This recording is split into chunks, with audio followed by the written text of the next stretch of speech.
Lalagay ko na guys yung sahog, dilis at saka lupoy.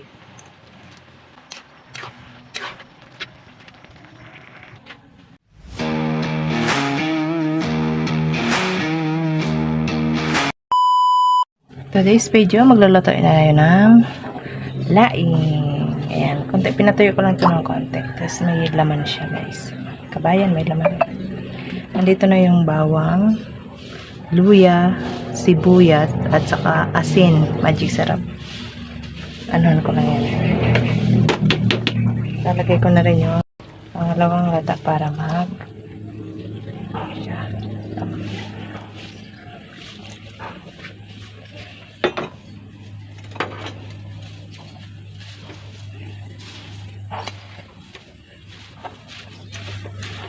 pakaluin lang natin yan, tatakpan. Ayan na mga kabayan, kumukulo na siya. Sabi nila, bawal daw haluin pag naglalaing. So, ganyan-ganyan lang natin. Kasi bawal haluin. Ganyan na tayo para yung taas naman ay maluto.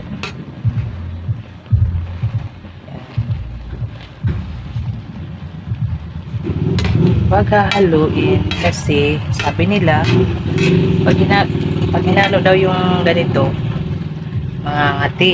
Hindi ko lang alam kung totoo. Ano kabayan? Totoo ba yun? I-comment nyo na yung ano nyo. Yung sagot nyo. Takpan natin siya ulit. Yan. Ayan, nagkulo na. Bilagyan ko na siya guys ng paminta. Pwede na siguro ito haluin. Kasi nakakulo na siya. Pabalik ta rin ko lang. Ayan. Wow. Tanamit. Gadhaw ba?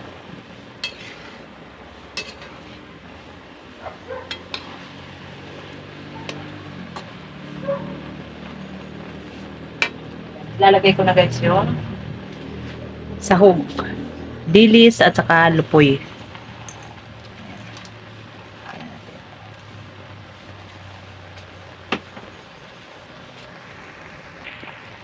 Ayan. Lalagyan natin siya ng 4 cubes. Ayan, pampalasa yan. 4 cubes. Tapos, ito guys, ang pinaka-sikretong malupit kung bakit masarap yung laing.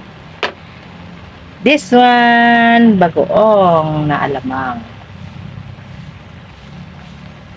Masarap yung laing pag ganito may bagoong. Kasi malasa siya. Tuwin muna natin.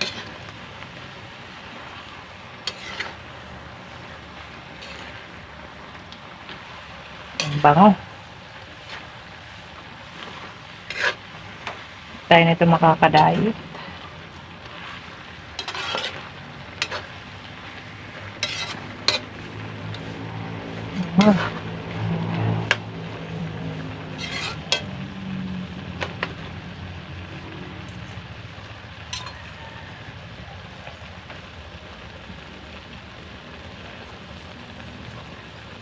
Yan. Tapos,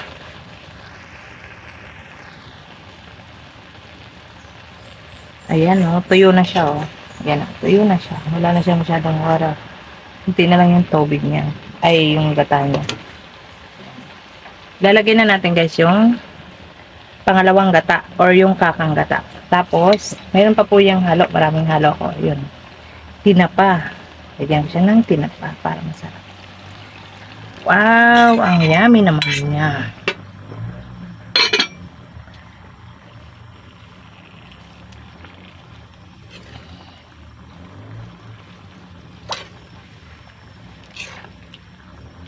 Gawin lang natin ng konti para pumunta sa ilalim yung gata at di masunog yung ilalim.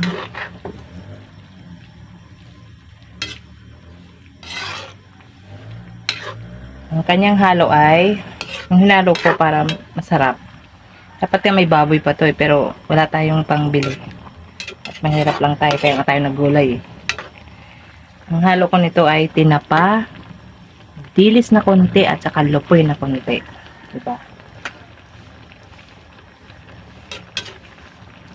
Ang yummy niya tingnan. Pakuloyin na natin. Ayan na. Kumulo na siya.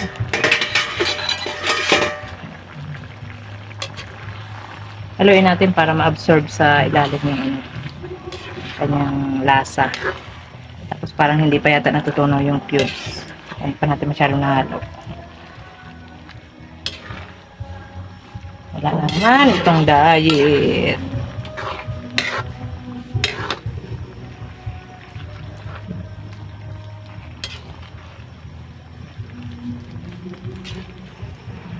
Yan siya, oh.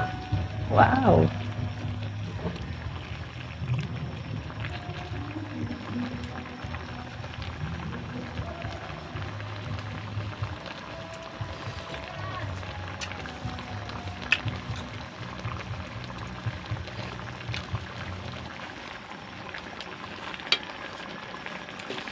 Siling green lang ilalagay ko, mga kabayan. Kasi yung isa kong kasama, hindi siya kumakain ng may sili. So, ito na lang muna ilalagay. Maglalagay lang kami mamaya ng sili pagkakain.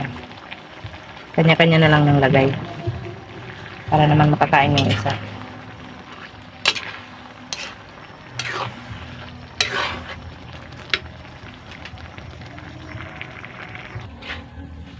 Ayan, luto na po ang ating ginataang laing.